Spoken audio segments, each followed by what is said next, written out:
बीरबल एक ईमानदार तथा धर्मप्रिय व्यक्ति था। वह प्रतिदिन ईश्वर की आराधना बिना नागा किया करता था।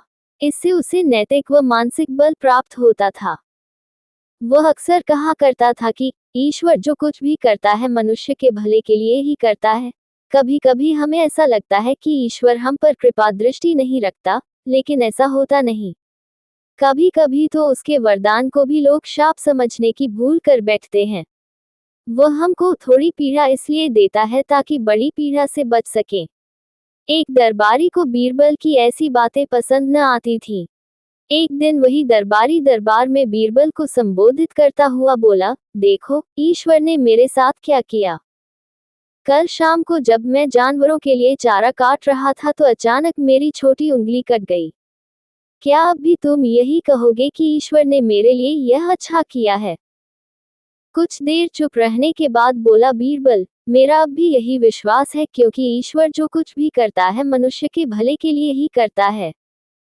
सुनकर वह दरबारी नाराज हो गया कि मेरी तो उंगली कट गई और बीरबल को इसमें भी अच्छाई नजर आ रही है। मेरी पीड़ा तो जैसे कुछ भी नहीं। कुछ अन्य दरबारियों ने भी उसके सुर में सुर मिलाया। तभी बीच में हस्तक्षेप करते हुए बादशाह अकबर बोले, बीरबल हम भी अल्लाह पर भरोसा रखते हैं, लेकिन यहाँ तुम्हारी बात से सहमत नहीं। इस दरबारी के मामले में ऐसी कोई बात नहीं दिखाई देती जिसके लिए उसकी तारीफ की जाए। बीरबल मुस्कुराता हुआ बोला, ठीक है जहां पनाह, समय ही बताएगा अब। 3 महीने बीत चुके थे। वह दरबारी, जिसकी उंगली कट गई थी, घने जंगल में शिकार खेलने निकला हुआ था।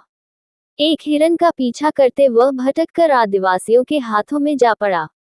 वे आदिवासी अपने देवता को प्रसन्न करने के लिए मानव बलि में विश्वास रखते थे। अतः वे उस दरबारी को पकड़कर मंदिर में ले गए, बलि चढ़ाने के लिए। लेकिन जब पुजारी ने उसके शरीर का निरीक्षण किया तो हाथ की एक उंगली कम पाई। नहीं, इस आदमी की बलि नहीं दी जा सकती। मंदिर का पुजारी बोला, यदि 9 उंगलियों वाले इस आदमी को बलि चढ़ा दिया गया तो हमारे देवता बजाय प्रसन्न होने के क्रोधित हो जाएंगे। अधूरी बलि उन्हें पसंद नहीं। हमें महामारियों, बाढ़ या सूखे का प्रकोप झेलना पड़ सकता है। इसलिए इसे छोड़ देना ही ठीक होगा। और उस दरबारी को मुक्त कर दिया गया। अगले दिन वह दरबारी दरबार में बीरबल के पास आकर रोने लगा। तभी बादशाह भी दरबार में आ पहुंचे और उस दरबारी को बीरबल के सामने रोता देखकर हैरान रह गए। तुम्हें क्या हुआ, रो क्यों रहे हो? अकबर ने सवाल किया। जवाब में उस दरबारी ने अपनी आपबीती विस्तार से कह सुनाई। वह बोला, अब मुझे विश्वास हो गया है कि ईश्वर जो कुछ भी करता है मनुष्य के भले के लिए ही करता है। यदि मेरी उंगली न कटी होती तो निश्चित ही आदिवासी मेरी बलि चढ़ा देते। इसीलिए मैं रो रहा हूँ, लेकिन ये आंसू खुशी के हैं। मैं खुश हूँ क्योंकि मैं जिंदा हूँ। बीरबल के ईश्वर पर विश्वास को संदेह की दृष्टि से देखना मेरी भूल थी। अकबर ने मंद मंद मुस्कुराते हुए दरबारियों की ओर देखा, जो सिर झुकाए चुपचाप खड़े थे। अकबर को गर्व महसूस हो रहा था कि बीरबल जैसा बुद्धिमान उसके दरबारियों में से एक है।